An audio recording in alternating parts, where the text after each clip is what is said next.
Homebuyers with good credit scores will soon be facing higher mortgage fees as the Biden administration seeks to close the racial homeownership gap and get more first-time and low-income buyers through the door. Starting in May, a new federal rule will upend the current structure of the Loan Level Price Adjustment (LLPA) matrix.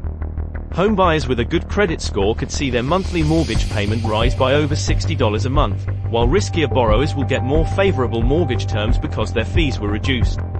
It's a move the Federal Housing Finance Agency, FHFA, hopes will address housing affordability challenges in the U.S., but it's come under scrutiny for being unfair and potentially ineffective.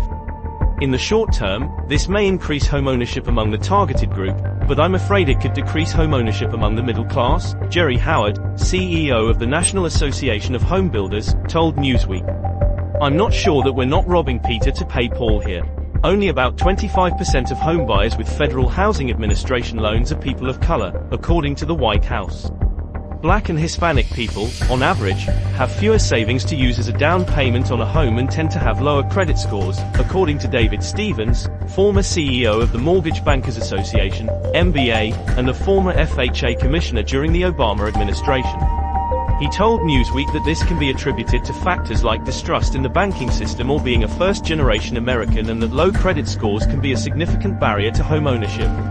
But in order for the FHFA to close the gap by bringing down LLPAs for those borrowers, the agency has to compensate for the reduction in borrowing fees by raising the LLPAs of borrowers with higher credit scores, who tend to be white.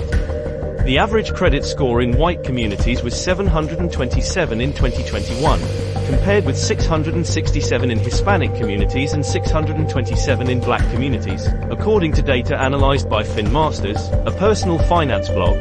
The effort to get more low-income Americans and Americans of color into homeownership is essentially being subsidized by borrowers who have better credit scores and who can contribute more to their down payment, Michael Borodinsky, a vice president at Caliber Home Loans, told Newsweek. Borodinsky said while the plan was designed to help people who have historically faced obstacles to homeownership, it comes at the cost of negatively affecting buyers who worked hard to save enough money for a larger down payment and maintain a strong credit rating, especially since those buyers can be of all demographics.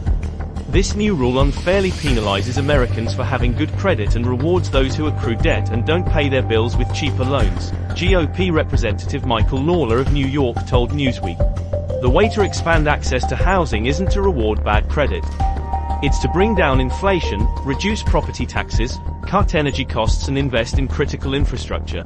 Although the new rule, which takes effect May 1st, is designed to assist low-income and minority borrowers by encouraging homeownership, industry experts have expressed concern that the plan fails to meet that goal. With this new move by the White House, what ripple effects will this send through the housing market?